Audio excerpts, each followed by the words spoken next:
Get out of there. I'm not sure if this is a big one or, oh yeah, it's actually a big one. Look at that. Oh my God. That's one of the biggest snapping turtles I've ever seen.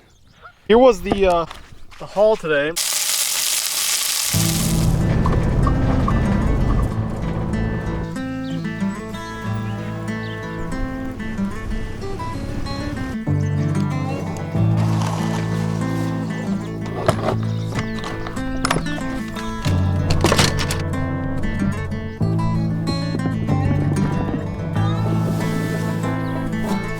What is up, members? Welcome to today's video. As you can see, we are out doing some pond fishing. We are at the lake, the pond, I guess it is, that we've been stocking, we've been managing, we've added a bunch of fish to. MF for the day is listed right down there below. If you guys want to be the MF for the day and have your comment featured, it's very simple. You just got to be a subscriber. Go hit the subscribe button right now and then drop a comment right down below. Me or Cole will pick out a comment, the comment of the day. You can be the MFer of the day. Been getting blown up by you guys the last couple weeks, telling me I need to come out here to this pond that we've been managing, stocking with little bait fish, stocking with bass and stuff like that, and see if the bass have gotten any bigger, see if the bait fish have been able to take off at all. So that's exactly what we're doing today. I loaded up the little boat. As you guys can see, we are out in the 10-foot Sun Dolphin. I have entirely too many fishing rods, but I really only brought just one box of tackle to use for today. But yeah, we're just gonna basically go around fish today, see if some of these fish have gotten fatter. There is a mega giant or two living in this lake, so hopefully we'll be able to catch one of those. And then a little bit later, probably gonna end up doing something with some bass that you guys are not expecting if you haven't been watching these pond renovation videos. But as you guys will see, this place is loaded with good grass right now. Finally, for the first time of the year, I'm excited. Let's go fish. Man, this grass is no good on this little trolling motor. I should have brought an oar or something out here. I'm not very smart. Yeah, just gonna get a little wet. That's all right. I mean, you guys are looking at what I'm looking at here. We gotta start with the old frogs. Look at all this freaking grass that's growing up in here. You bet. I gotta stand. I can't take sitting down. Water quality is surprisingly impressive. This lake had some terrible water quality this spring, but this grass has clearly helped a lot.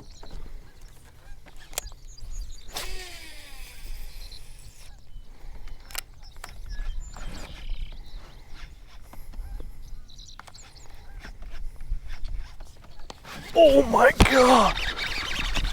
What a freaking blow up. Holy crap. That fish choked that frog like crazy. Oh my God. I wish you guys could have seen that up closer. Wow, that blow up was incredible. And he got it so deep, I didn't even get a good hook in him, but he had it so deep, so far out, that he had no problem getting it. 15, 14 inch or so. Ate it like he weighed 37 pounds, but we're actually gonna do something with that guy because he is under 2 pounds. We are gonna get that guy out of here. Not something I like ever do, but I will tell you why a little bit later. I was throwing that frog all freaking around here, nothing. And then all of a sudden that one freaking comes out of nowhere, destroyed. Guys, I can't tell you how happy I am, how excited I am. Everywhere I look around here on this mat, there's bait flipping around, getting blown up. Awesome. That means the bait that we stocked in here, we stocked little shiners, we stocked little bluegills, we stocked minnows, all of that's taken off, and clearly the bass are up moving around in these grass mats, eating like they should be. Got one. Swim jig fish. Swim jig fish. You bet. Another keeper size guy. Oh man, that was fun. He hit it right when it hit the water. I was worried about this topwater bite. We had that one freaking destroy it, but since then, nothing. And the bite should be really good. But last night we had this giant thunderstorm roll through, and sometimes when that happens, they get really shy to a topwater bait or even a shallow water bite at all. So we might have to fish out off this grass edge, fish out a little bit deeper today to get our bites. Got a couple so far, I can't complain. The swim jig I'm using, I just pulled out of the package this morning. Just got them in last night from 6 cents. Color is watermelon grind, but nice blue and green bluegill color. I put a Strike King Rage Menace on the back of it, but there's only like 1 or 2 bluegill colors on the site right now. You guys have been freaking buying them up. Zark and I won that tournament. Zark was throwing the freaking bluegill colored swim jig, and since then we've sold so many of them. Sold out every single color in the bluegill except this guy. So if you guys want bluegill swim jigs, then I'll link this one down below. Hopefully we got more in stock, and usually what happens is when you guys are watching these videos, they sell out in like 10 minutes after the video is released. So be sure to go get them. Use promo code MF10 to save a little bit of coin on everything 6 cents. We're gonna keep throwing it down this grass edge though. Fun way, one of my favorite ways to catch them of all time.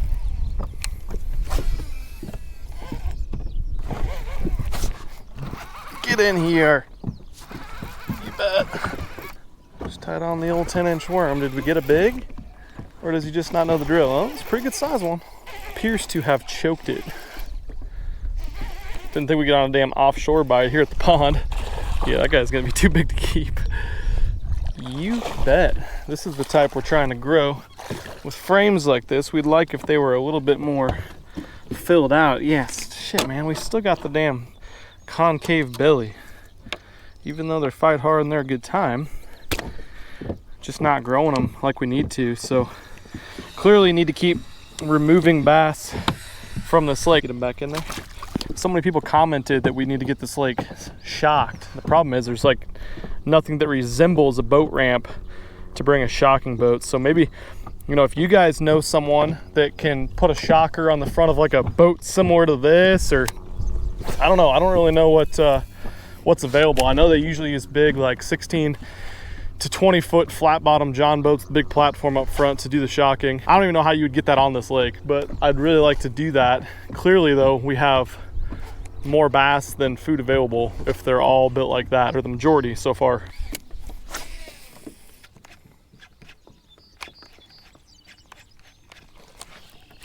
Oh my God, that one was so pissed at it. He did it the worst time. Of course, the one time I look away from the frog. Conditions have completely changed. So I'm gonna switch up to a more natural frog. We switched sides of the lake, and over here in the grass, water is super clean. I don't know if you guys can see that. That one is a little more natural color. These are bluegill eaters. I don't have a bluegill color with me, but this white shad's a little bit more natural than the straight black. Holy shit, this snapping turtle is giant right here, guys. Oh my God. That's one of the biggest snapping turtles I've ever seen.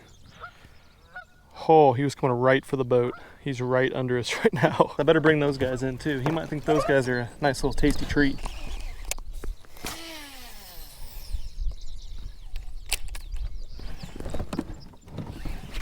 Get out of there. Oh yes, right where that water's coming in up there. That might be a better one. I haven't had a bite in about 16 years. Starting to think it was a myth. There was no fish actually in this lake. I'm not sure if this is a big one or, oh yeah, it's actually a big one. Look at that. That's an improvement in size. He's in there somewhere. There he is. Once again though, big old giant frame. Doesn't weigh anything hardly. That's pretty disappointing to see. First fish I've caught on that badass shad color frog. I'd say she works. Definitely best fish so far today. Has a frame of a probably 4.5 pounder. Probably doesn't even weigh 3, unfortunately. You need to go eat, bro. Eat up. We need to stock some more damn bait in this lake apparently. What do you guys think we should stock that's just gonna like make this population explode? A lot of people were telling me, they actually knew what they were talking about. We're saying green sunfish because they never grow to a size where the bass can't eat them. So I'm definitely interested in some green sunfish in here, but we obviously didn't stock that much, so I'm not that unhappy that it isn't loaded with giant fat fish. It's just been a few stockings we've done, but we need something that's sustainable, and the green sunfish kind of overpopulate, which is actually a good thing if we want to grow the biggest bass possible. Hey, a cloutfish, what do you know? These are literally the worst conditions, guys. It was freaking storming and stuff last night, like I was telling you. And now all of a sudden, here we are. It is slick, calm, bluebird. And that's when you pull this guy out right here and you just freaking go to work. You let it sink down for you and you reel him in, basically. Not a gigantor, but another 1.75 pound to 2 pound fish. Not a bad one. He's a little bit more filled out. Nothing crazy, though. You guys are probably watching this and you're thinking that there's not very many fish in this lake because we haven't caught very many, but that's actually just because the conditions suck and, well, I'm kind of sucking at fishing today. That is a fish. God dang, friggin' fighter too. Friggin' clout getting it done out here in the terrible conditions. We're just spinning in circles out here in the little John boat guy.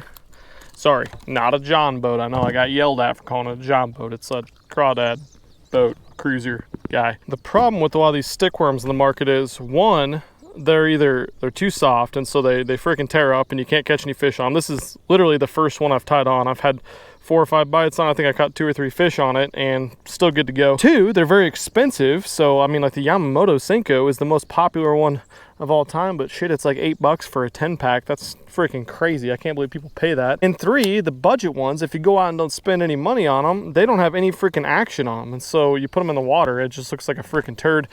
This clout is heavy, it's durable, it has a ton of action, it wiggles like crazy, and I think it's one of the cheapest on the market. I believe it's a 10-pack for $3.99. Craziness. I'm throwing the green pumpkin burst color, which is my favorite natural color that 6 Cents makes. Basically, it's green pumpkin with some hologram and black flake in it. Great color for all the baits, but especially the clout and the prawn. It's my favorite in those 2 baits for sure. This guy was just out here on this dock. Probably the only spot in the lake besides that grass where there's any shade. Hi, puppy. Hi, pup. Any fish in there? Is there any fish in there? Oh, that's a cool dog.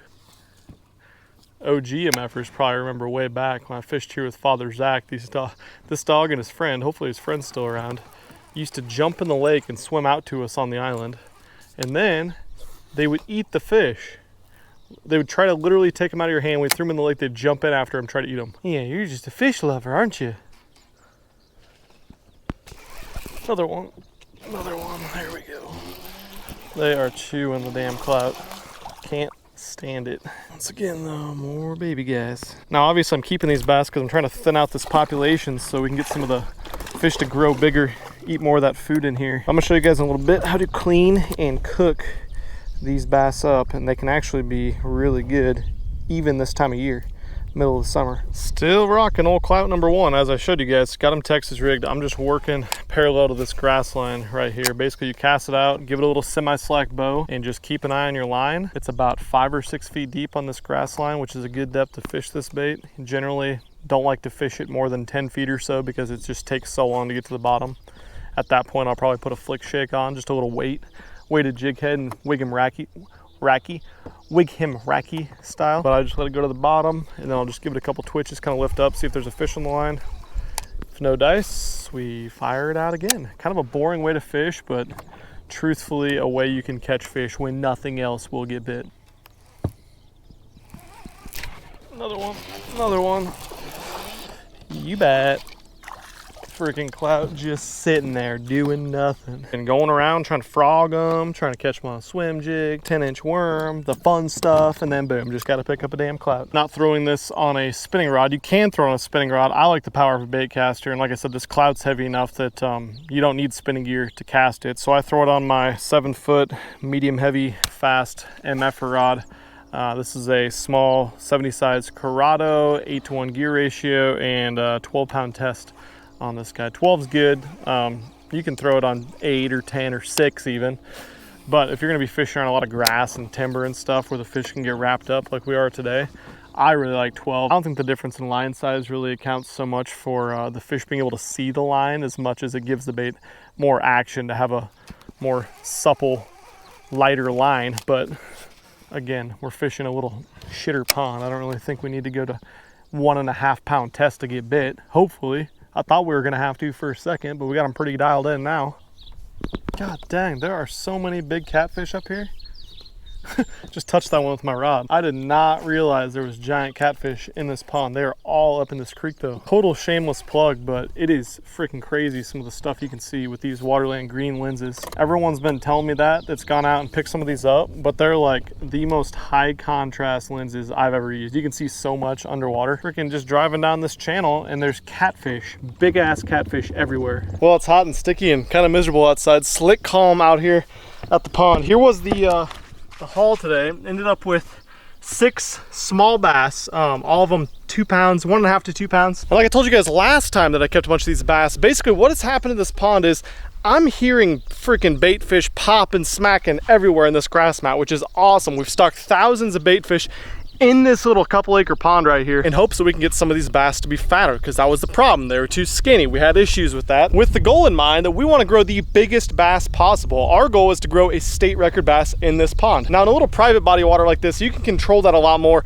than in a big public lake. So if you're at a big lake, a public lake, where it's not necessarily the goal to grow the most giant bass of all time. Don't just go out and keep a bunch of bass like we did today, but we have a specific goal in mind to grow the biggest ones yet. And with all these smaller 1 to 2 pound bass in this lake constantly eating all the bait fish, those giant bass that are in here can't fill out, they can't grow, they can never get bigger and max out their potential size for their frame. But we're not gonna let these bass just go to waste. We're gonna go home and clean them and cook them up, and they're gonna be freaking delicious, I got a feeling. A lot of you guys have been telling me that I need to just transport them to another body of water. Well, that's illegal. You can't transport from one body of water to another unless it's from private body of water to private body of water. And honestly, I don't know anyone around here that would want more 1 to 2 pound bass. So we're just gonna take them home, we're gonna cook them up. One thing though, let me know if you guys wanna see me come back here, and I got 2 ideas. One, I just saw like 6 big ass catfish cruising through this little channel right here back in this creek. So I'd love to come do some catfishing. Let me know if you guys want to see that. And 2, there are giant snapping turtles in here all over the place.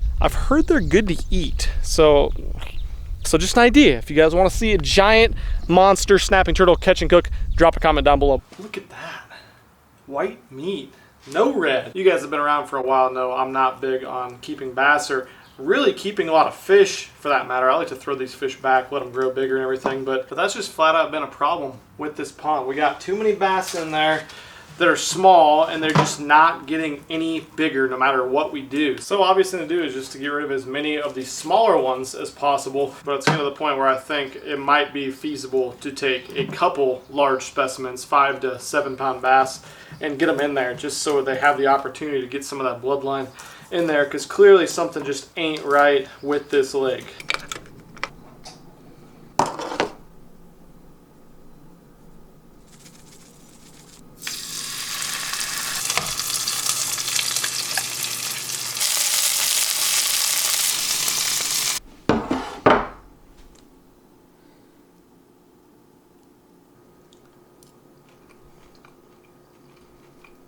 One of my all-time favorite ways to eat fish actually is for breakfast. Fish and eggs. Welcome to the next morning. Didn't feel too ambitious last night after I caught these guys. Got home and Becky actually had some food cooked up, so decided to make some breakfast with these, and they're delicious. Whenever I eat fish and eggs, it makes me think about when I was growing up, because we'd go on like family trips in the summer with my parents, and we'd always be, catching and hopefully keeping and cleaning as many fish as possible. I always wanted to do that growing up. I didn't really understand like the sports side of it. So we'd always end up with a bunch of walleye, crappie, bluegills, stuff like that. Generally, I'd get up super early and go fishing and miss out on breakfast with the family because I'd get home at like 10 or 11 in the morning. So I'd end up coming back and having to make my own breakfast, and this is generally what it was. Anyways, we better get this guy wrapped up and get out of here. We've been having a ton of fun filming the videos lately. You guys have been killing it with the comments, the thumbs up. Thank you so much for that. I love to be able to do the MF for the day. You guys have been killing the comments and everything, the feedback with that as well. We got a couple challenge ideas coming up that were directly from you guys, so keep those coming. I do look at them, I do listen. There's a million comments, so I try to get back to as many as possible. But I'm going to keep enjoying this breakfast. If you guys like this video, please go give it a thumbs up. And if you guys enjoy new different types of fishing content pretty much every single day, I'd love if you hit the subscribe button. If not, that's cool too. Maybe give us a couple more videos before you guys decide and make up your mind and go subscribe, but love to have you. Anyways, thanks for watching, MFers. I'm out of here.